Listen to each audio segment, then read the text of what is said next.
Today, we're diving into strategic planning, the backbone of successful organizations. It's all about setting long-term goals and developing strategies to achieve them. But where does one even begin? Great question.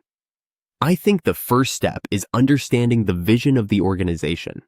Without a clear idea of where you want to go, it's tough to map out the path. Have you ever seen a company try to move forward without a clear vision?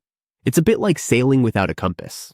Absolutely. So, once that vision is clear, how do you begin setting those long-term goals? Well, you need to break it down. Think about the bigger picture, say 5 to 10 years from now. What does success look like? Then align those goals with the organization's values. You can't aim for growth if you're not committed to the principles that drive your culture. I love that. So, it's about finding that balance between ambition and staying true to the core values. But once you have those long-term goals, how do you move from vision to execution? That's where strategy comes in. You need to create actionable steps. A goal without a plan is just a dream. For example, if your goal is to expand internationally in 5 years, your strategy could involve market research, partnerships, and even adjusting your product for different cultures. Right? And I think a key element of this is flexibility. Strategies can change as the market shifts or as new information comes in. Have you ever had a strategy that needed to be adjusted along the way? Oh, definitely. It happens all the time. The key is being adaptable and regularly reassessing your strategies. You can't be afraid to pivot when things aren't working.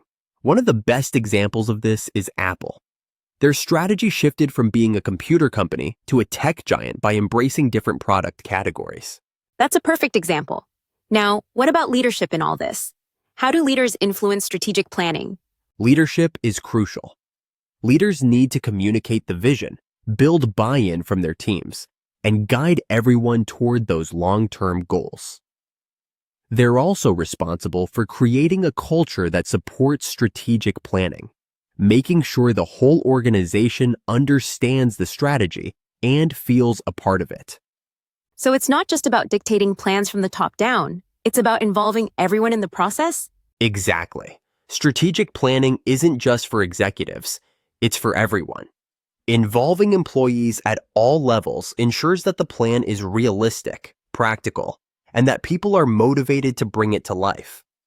It sounds like a collaborative, ongoing process, rather than a one-time event. 100%. It's not a set it and forget it situation. Constant feedback, tracking progress, and making adjustments along the way is essential. Just like any relationship, it's about communication and trust. Well, that brings us to the final question. What's the biggest mistake organizations make when trying to execute a strategic plan? The biggest mistake is lack of follow-through. It's easy to get excited about a shiny new strategy, but when it comes time to implement, people get distracted or the plan doesn't get enough resources. Staying committed, measuring progress, and keeping the momentum going are essential to success. Absolutely. Strategic planning is a marathon, not a sprint. It's about being focused, adaptable, and consistent. Thanks for sharing these insights. This was a fantastic discussion. It was a pleasure. Hopefully, our listeners are feeling inspired to take a fresh look at their own strategic planning.